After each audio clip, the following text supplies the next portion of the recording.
ለብዙ ሰዎች አፓርትመንት መግዛት ማለት ጣሪያና ግድግዳ መግዛት ይመስላቸዋል። ነገር ግን ይህ አይደለም። እውነተኛው ወይም ደግሞ ትክክለኛው ኢንቨስትመንት ወይም ደግሞ ቤት መግዛት ማለት ቦታ መግዛት ማለት ነው። ጊዜ መግዛት ማለት ነው። ወይም ደግሞ ወደፊት ትልቅ እሴትን መፍጠር ማለት ነው። ስለዚህ አጠቃላይ አፓርትመንት ማለት ይሄ እንጂ ጣሪያና ግድግዳ አይደለም። እንግዲህ በዚህ ቪዲዮ ውድ ቤተሰቦቼ እናንተ አፓርትመንት ገዝታችሁ 6 የማትከስሩባቸውን ዋና ዋና ነገሮች አሳያችኋለሁ። እስከ መጨረሻው ተከታተሉ። የእናንተው የሽያጭ አማካሪ ኢንጂነር አደባባይ ጓዴ ሁልጊዜም ከእናንተ ጋር ነው። ታዲያ ይህን ፔጅ ለማሳደግ ወይም ደግሞ ይህን የዩቲዩብ ቻናል ለማሳደግ ሼር፣ ሰብስክራይብ እና ኮፒ ሊንክ ማድረጋችሁን አትርሱ። ሀሳቦቻችሁንም በኮሜንት እንዲሁም ደግሞ በስልክ ቁጥሮች እየደወላችሁ አፓርትመንቶች ላይ ኢንቨስት ማድረግ ትችላላችሁ፣ መግዛት ትችላላችሁ። የተለያዩ የምክር ሀሳቦችን አቀርባችኋለሁ። የእናንተው የሽያጭ አማካሪ ኢንጂነር አደባባይ ጓዴ ለበዓል እስከ 30% በሚደርስ ልዩ ቅናሽ አፓርትመንቶችን በቦሌና በካዛንቺስ አሁን ላይ ሙሉ ክፍያቸው ከ4.4 ሚሊዮን ብር ጀምሮ እንዲሁም ደግሞ በቅድመ ክፍያ ከ15% ጀምሮ ከ948 ሺህ ብር ጀምሮ ያለ ወለድ መግዛት የምትችሉባቸውን አፓርትመንቶች እየሸጥኩ ነው የሚገኘው። እነዚህ አፓርትመንቶች እጅግ ዘመናዊና ቅንጡ አፓርትመንቶች ናቸው። ለኢንቨስትመንትም ለመኖሪያ ምቹ በሆኑና ፕሪሚየም በሚባሉ በከተማችን ቦታዎች ላይ እየተገነቡ ያሉ አፓርትመንቶች ናቸው። ካዛንቺስ ባለ 19 ወለል እጅግ ዘመናዊ የሆነ አፓርትመንት፣ ቦሌ ማዶ ሆቴል ጋር ደግሞ ከኤዲተር ፊት ለፊት የሚገኘው ሳይታችን ላይ ባለ 15 ወለል እጅግ ዘመናዊ የሆኑ ቅንጡ ከባለ 1 መኝታ እስከ ባለ 3 መኝታ አፓርትመንቶችን አሁን በሽያጭ ላይ ነው ያለነው። እነዚህ አፓርትመንቶች ለእናንተ ለደንበኞቻችን ያለ ወለድ ወይም ደግሞ ያለ ምንም ዋጋ ማስተካከያ የሚሸጡ አፓርትመንቶች ናቸው። እንደምታዩቸው በፈጣን የግንባታ ሂደት ላይ ነው ያሉት። ታዲያ ውድ ቤተሰቦቻችን እነዚህን አፓርትመንቶች አሁን ላይ እስከ 30% ልዩ ቅናሽ አድርገን፣ ይህ ቅናሽ ደግሞ እናንተ ከምትከፍሉት ላይ ሳይሆን አጠቃላይ ከጠቅላላ ዋጋ ላይ የሚቀነስ በመሆኑ እጅግ ልዩ እድልና ልዩ ተጠቃሚነት ለእናንተ አላቸው። ከ25% ጀምሮ እናንተ ከፍ አድርጋችሁ በከፈላችሁ ቁጥር ዳጎስ ያለ ቅናሾችን ወደ ኪሳችሁ የምንመልስላችሁ ይሆናል። ታዲያ ለበለጠ መረጃ ታች ላይ ዲስክሪፕሽን ላይ በማስቀምጠው የስልክ ቁጥር እየደወላችሁ ሳይቶችም እንዲሁም ደግሞ ቢሮን በመጣት አጠቃላይ መረጃዎችን በመውሰድ የቤት ባለቤት መሆን ትችላላችሁ። እንቀጥላለን።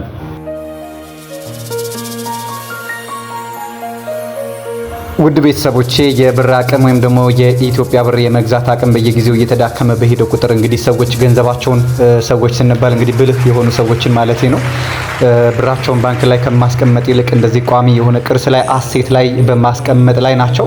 እንግዲህ እናንተ ራሳችሁን ጠይቁ። ታዲያ ባንክ ላይ ወይም ደግሞ የተለያየ ነገር ላይ ከማስቀመጥ አፓርትመንቶች ላይ የንግድ ሱቆች ላይ ማስቀመጥ ያንን ብር ቫልዩን ከመታደግ በተረፈ ደግሞ በየጊዜው ቫልዩን አድ እያደረገ ወይም ደግሞ የምትገዙት ነገር ባለበት እንዲሁም ደግሞ በኪራይ ሊሆን ይችላል መልሶ በመሸጥ ከፍተኛ የሆነ ሪተርን ኦን ኢንቨስትመንት እንዲኖራቸው በማድረግ ከፍተኛ የሆነ ገቢ እንዲያገኙ ያደርገውታል። እንግዲህ አብዛኛው ሰው ሪል ስቴት ላይ ኢንቨስት ማድረግ በተለይ ደግሞ በዚህ ሰዓት ካለው የሪል ስቴት የገበያ ሁኔታ ሊሆን ይችላል ወይም ደግሞ የሪል ስቴቶች የራሳቸው ሁኔታ ሊሆን ይችላል አፓርትመንቶችን መግዛት እንደመበላት ወይም ደግሞ ትርፋማ እንዳለማድረግ የሚያስቡ ብዙ ሰዎች አሉ።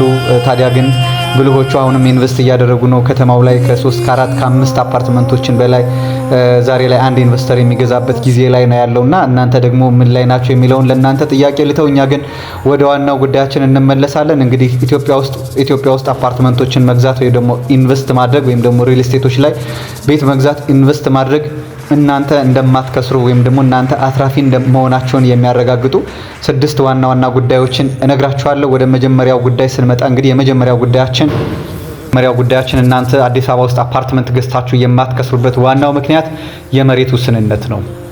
ብር ሊታተም ይችላል፣ የተለያዩ ህንጻዎች ሊገነቡ ይችላሉ፣ ብዙ ነገሮች ሊኖሩ ይችላሉ። በተለይም ደግሞ በፈጣን የኢኮኖሚ እድገት ወይም ደግሞ የከተማ እድገት ላይ ላሉ ከተሞች ለምሳሌ እንደ አዲስ አበባ አይነት ከተሞች ላይ መሬት ውስን እየሆነ እየሄደ ነው ያለው። አሁን ላይ በጣም ውስን መሬት ነው ያለው ሰው። በዚህ ውስን መሬት ላይ ደግሞ ብዙ ሰውን የቤት ባለቤት ማድረግ አይቻልም። ስለዚህ ቀድሞ የገዙ ሰዎች ወይም ደግሞ ቀድሞ እዛ አካባቢ ኢንቨስት ያደረጉ ሰዎች ሁልጊዜም አትራፊ ናቸው ማለት ነው። ከዚህ በኋላ አፓርትመንት ሲገዛ እዚህ ቦታ ሳይሆን ተብሎ የሚጠየቀው ቤቱ የት ነው ያለው የሚል ጥያቄ ነው የሚመጣውና እንደዚህ አይነት ነገሮች የሪል ስቴት ኢንቨስትመንቱን የእናንተን የመግዛት አቅሙን ብቻም ሳይሆን መልሶ የመሸጥ አቅማችሁን ከፍ ያደርጉላችኋል።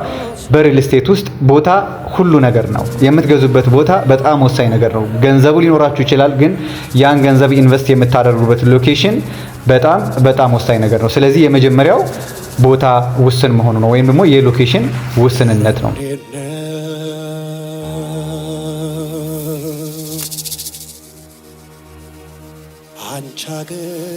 ወደ ሁለተኛው ጉዳያችን ስናልፍ እንግዲህ ከመጀመሪያው ከመሬት ውስንነት ቀጥሎ እናንተ አፓርትመንት ገዝታችሁ የማትከስሩበት ምክንያት የቤት ፍላጎት መጨመር ነው። ምንም ቢሆን የቤት ፍላጎት ከፍ እያለ ነው የሚሄደው። የዛሬ 5 ዓመት በፊት የዛሬ 10 ዓመት በፊትም ሰው ቤት ይፈልጋል። አሁን ደግሞ ይበልጥ ሰው ቤት እየፈለገ ነው። ስለዚህ መሬት ውስን በሆነ ቁጥርና ከዚህ ቀጥሎ ደግሞ የፍላጎቱ ወይም ደግሞ ዲማንዱ በዛው ልክ እየጨመረ የሚሄድ ከሆነ ሰፕላይ እና ዲማንዱ ሁለቱም እኩል ስለማይሆን ዲማንድ በጨመረ ቁጥር እናንተ ወይም ደግሞ ቀድሞ አፓርትመንት የገዛ ሰው ሁልጊዜም ምን እየሆነ ነው የሚሄደው ማለት ነው? አትራፊ እየሆነ ነው የሚሄደው። ዲማንዱ ከበዛ ፈላጊው ከበዛ ያሉት ቤቶች ውስን ከሆኑ የሚገነቡት አፓርትመንቶች ውስን ከሆኑ ወይም ደግሞ ቦታው ውስን ከሆነ ስለዚህ ቀድሞ የተገነቡ ወይም ደግሞ ቀድሞ ለአፓርትመንቶቹ የተገነቡ ቤቶች መልሶ በመሸጥ ውድ ዋጋ ይኖራቸዋል ማለት ነው። ስለዚህ የቤት ፍላጎት በየጊዜው እየጨመረ ነው የሚሄደው። አሁንም እየጨመረ ነው፣ ወደፊትም እየጨመረ ነው የሚሄደው። ስለዚህ ዛሬ ላይ የገዛ ሰው ወደፊት ከፍተኛ ዋጋ ወይም ደግሞ ከፍ አድርጎ የመሸጥ እድልን ያመጣል ማለት ነው። ስለዚህ እነዚህ ሁለት ጉዳዮች ጠቀስን። ወደ ሶስተኛው ጉዳይ ስናልፍ ቤተሰቦች ጉዳይ እንግዲህ አዲስ አበባ ውስጥ አንዳንድ ማስታወቂያዎችን ልታዩ ትችላላችሁ፣ አንዳንድ ክርክሮችን ልታዩ ትችላላችሁ።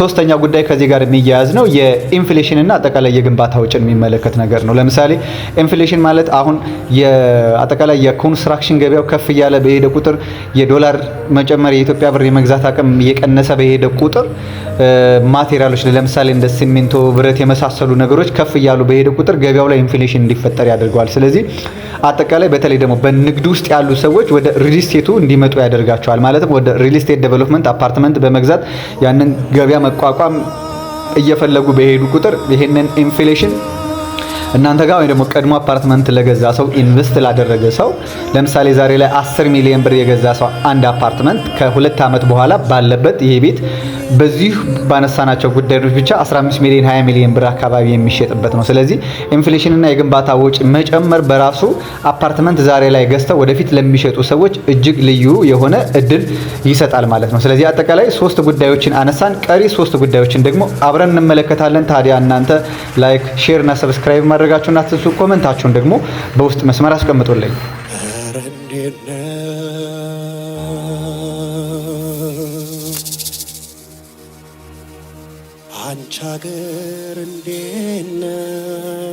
በአራተኛ ደረጃ የምናየው እናንተ አፓርትመንት ገዝታችሁ የማትከስሩባቸው ጉዳዮች ውስጥ እንግዲህ አንዱ የኪራይ ገቢ ወይም ደግሞ ካሽ ፍሎው ነው። እናንተ አፓርትመንቱን ገዝታችሁ አፓርትመንት የምትገዙት ዋጋ እንዲጨምር ሳይሆን ባለበት ሆኖ ራሱ ኪራይ እያገኘ ፕላስ ብዛት ደግሞ ባለበት ዋጋውን እየጨመረ የሚሄድ ኢንቨስትመንት ነው። ስለዚህ እናንተ በሌላችሁበት ለምሳሌ አብዛኛው ሰው እዚህ ዘመናዊ አፓርትመንቶችን ገዝቶ አከራይቶ ውጭ ሀገር ነው የሚኖረው። እነዚህ ሰዎች በሌሉበት ነው ይሄ ቤት ትርፋማ እየሆነ ያለው።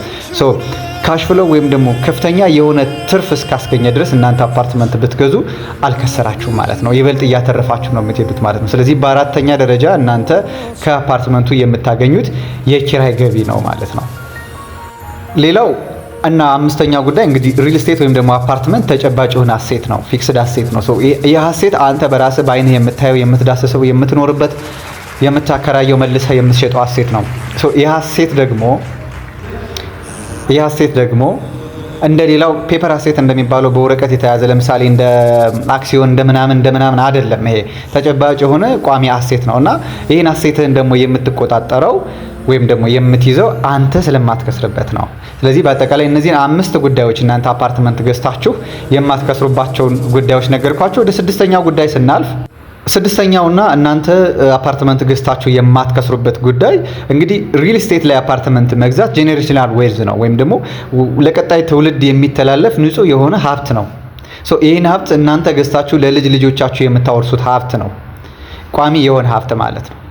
ቋሚ የሆነ ሀብት። ስለዚህ ይሄን ሀብት ደግሞ እናንተ ገዝታችሁት ወደፊት የልጅ ልጆቻችሁ በራሱ አባቶቻችን አያቶቻችን የሰጡን ውርስ የሚሉት እና እነሱ ራሱ በፈለጉት ሰዓት አከራይተውት በፈለጉት ሰዓት ሸጠውት እነሱ ትልቅ የኢንቨስትመንት ሀሳብ እንዲኖራቸው ያደርጋል። ስለዚህ በአጠቃላይ እነዚህ 6 ጉዳዮች እናንተ ደንበኞቻችን አፓርትመንት ላይ ገዝታችሁ የማትከስሩባቸው ዋና ዋና ምክንያቶች ናቸው። ልብ በሉ። በተለይም ደግሞ ቦታ፣ ሎኬሽን፣ ኪራይ ቫልዩ እና መልሶ የመሸጥ አማራጮች እነዚህ ዋና ዋናዎቹ ጉዳዮች ናቸው። ታዲያ እናንተ ዛሬ ላይ መሀል ከተማ ላይ ቦሌና ካሳንቺስ ላይ እነዚህ አይነት አፓርትመንቶች ካላችሁ እጅግም ተሳክቶላቸዋል።